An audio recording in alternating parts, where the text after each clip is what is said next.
Hello there, Mr. Sutton here, bringing you this Algebra 2 9-2 lesson on populations, samples, and hypotheses.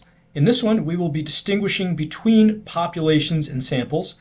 We will be finding proportions from simulations and also using simulations to analyze hypotheses. We're going to start this lesson off with a question. So according to a 2023 survey of 1,699 working U.S. adults, 62.7% said they were happy with their jobs. Do you think this is true of all working U.S. adults? If we were to ask everyone in the U.S. who's working, would about 62.7% of them also say they were happy?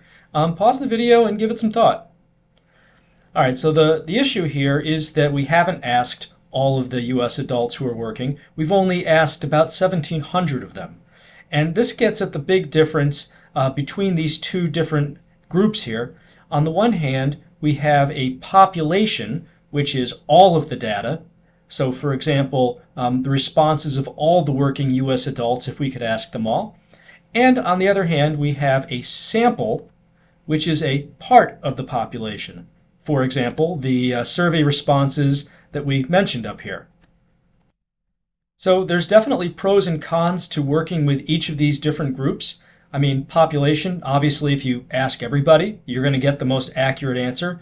On the other hand, it's going to be really hard to ask every single working adult, especially if they don't all have internet or there's something else going on where they just don't have time to respond to the survey. So you're only going to get some of the people, most likely.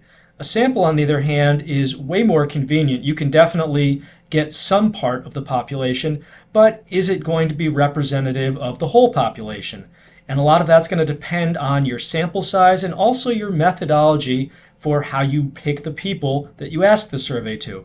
But those are going to be saved for a later lesson. Right now, we're just trying to distinguish between populations and samples. So to keep going down this road, here are two different situations. You're going to identify the population in the sample of each of these. So pause the video and see if you can figure out which is which. All right, let's take a look at each one of these. So for Part A, in the U.S., a survey of 2,184 adults 18 and over found 1,328 of them own at least one pet. So what's the population? What's the sample? Well, in this case, the population is all of the adults aged 18 and over. So that's the whole U.S. population who are adults of that age. And then the sample is just the 2,184 adults 18 and over that we actually gave the survey to. 1,328 is interesting, but it's not the whole sample size. It's just the part that met some criteria. Now for this next one, to estimate the gas mileage of new cars sold in the U.S., advocacy group tests 845 new cars and finds they have this average gas mileage here. The population in this case is all of the new cars sold in the United States. And then the sample size is just the 845 that we actually tested out. Next up, we're going to continue our discussion of populations versus samples by talking about how we call the measurements we take for these things. Now, we call this whole chapter statistics, but we kind of use that term loosely. It turns out statistics don't describe all of the measures that we might get about a group. It turns out that a parameter is what we call a measure of a whole population. So if I took, for example, the mean of the entire United States population, and I was saying U.S. citizens, had some attribute like maybe their height, that would be a parameter, not a statistic. A statistic, it turns out, is actually just a measure of a sample. Now, because most of the time the data sets we have to work with are samples of larger populations, most of the time we actually are working with statistics, but if you're ever able to measure something for an entire population, it would be called a parameter. So with that in mind, here are two situations. We've got one with students taking the SATs and another survey of women talking about standard deviation of heights. Pause the video, and for each of these situations, figure out if the measure is a parameter or a statistic. All right, let's see how you made out on this. So for part A, they said for all students taking the SAT, the mean math score was 531. Because they said all students taking the SATs, this would be a parameter. All students means it's the whole population that we're measuring. We're not going to be talking about mean math scores for anyone who was not a student taking the SATs. Now for this other one, we have our survey of 1,060 women in this age group, finding that the standard deviation of their heights is about 2.6 inches. So because we're only talking about some of the women, not just in this age group, but in the US, this is clearly a statistic rather than a parameter. 1,060 women are just a sample of the US population. So at this point, it's time to introduce a new concept called a proportion. Now, you've seen proportions before. It involves fractions and, things being of the same scale. The way that we're using it in statistics and data analysis is a proportion is the ratio of the members with a certain trait to total members of a sample or a population. So, for example, let's say we're talking about the proportion of people who have red hair. We could talk about the proportion of red-haired people to just, a certain sample of the general population or to the entire population. Either way, we're talking about a proportion. So with that in mind, let's say that we use some technology and simulate rolling a die 50 times, and then we organize the information in this bar graph below. We want to know what proportion of the 50 rolls result in an odd number. So just got to find the right ratio, pause the video, and see if you can do that. Okay, so we need to figure out the number of rolls resulting in an odd number. That would be a good starting point.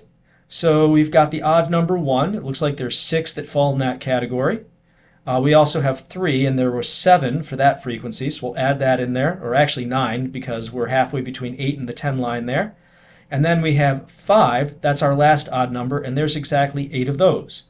So all that's going to add up to, let's see here, 15 and 8, that's going to be 23. So then our ratio is going to be just 23 divided by 50. So that is one way you could describe your proportion. You could also write it as a decimal, so 0.46 in this case, or a percentage, 46%. Any of those would be just fine. So if you look back at the title of this lesson, you might have noticed the word hypothesis was in there, or hypotheses. So what is a hypothesis? You probably have seen this in science class at some point. So it's kind of a similar usage here. With a hypothesis, we're making a claim about a characteristic of a population. So for example, just to come up with a very simple hypothesis, a die maker, somebody who makes dice, might claim that their dice are fair, don't favor odds or evens. All right, so this is a hypothesis we might be able to test out. So if you're trying to test out a hypothesis, one way you could do it is by maybe running an experiment. In this case, for example, maybe you would roll the die 50 times and see if it was skewed to one type of number or the other. Of course, a lot can happen with randomness if you're just rolling it 50 times. Maybe that's not a large enough sample size to really know if you've given this thing a fair shake. So if you want to see whether your results actually support the claim or not, whatever your results were, we can compare them to repeated simulations of the same experiment. So in this case, we could get a computer program to simulate rolling a die 50 times over and over and over and over and over again and see, what kind of ratios that generates. So in general, if our results that we got in our experiment occur rarely in the simulation when we see all of those results, then the hypothesis is likely going to be false. Otherwise, likely true. Now we say likely here because usually we can't be 100% certain. Even if we get some really outlandish results, they might actually be the truth, and we just haven't done enough simulations to really bear that out. So we never really know, but at some point we have to be, okay with a certain level of certainty. To help sort out this idea of a hypothesis, we're going to provide an example here. So let's say you roll a six-sided die 5 times and don't get an even number. The probability of this happening is a little bit over 3%, pretty low. So you suspect this die favors odd numbers. But it could just be chance, who knows? The die maker is claiming that the die does not favor odd numbers or even numbers. What should you conclude about this hypothesis that our die maker is making, that it's a fair dice? When you roll the actual die 50 times and maybe one time you get 26 odd numbers, so kind of figure it out for that situation, and maybe another time you get 35 odd numbers. So what would you conclude in that case? To help you draw your conclusion, and basically we're asking, is the die maker's hypothesis correct? Is this a fair dice? To help you out, use this histogram below. This has the proportion of odd rolls from 200 different simulations of 50 dice rolls. This is really helpful for you because, you were only able to do this experiment in each of these cases once, and you were just all done by the time you rolled this die 50 times, because that's a lot. Well, we had a computer do that for you like 200 times, and the computer spit out all of its own proportions of odd numbers. So these are the frequency of times we got a certain number of odd numbers. So just kind of help you read this here. For example, let's just go with 50%. This would be like if you got half even, half odd. Apparently that had a frequency of 0.125, which if you multiply that by 200, you would find out exactly how many times that occurred when they did these 200 different trials. So with all that in mind, pause the video and try out each of these situations. All right, so let's look at part A. First, let's get our own proportion based off of our results here. So 26 over 50 is what we're doing here. And that, just to match it up with the frequencies for the dice rolls for the odd number proportions here, let's turn that into a decimal. So that's the decimal 0.52. And taking a look at 0.52 here, it's this little bar right here. This is actually the highest frequency result. And we have all of our results really clustered near this 0.52 and around 0.5. So this is in good company here. There's a lot of results that are pretty close to what we got. So this suggests that the die maker's claim about this being a fair dice is actually true. The results that we got match the results we would expect a theoretically fair dice to get based off this simulation.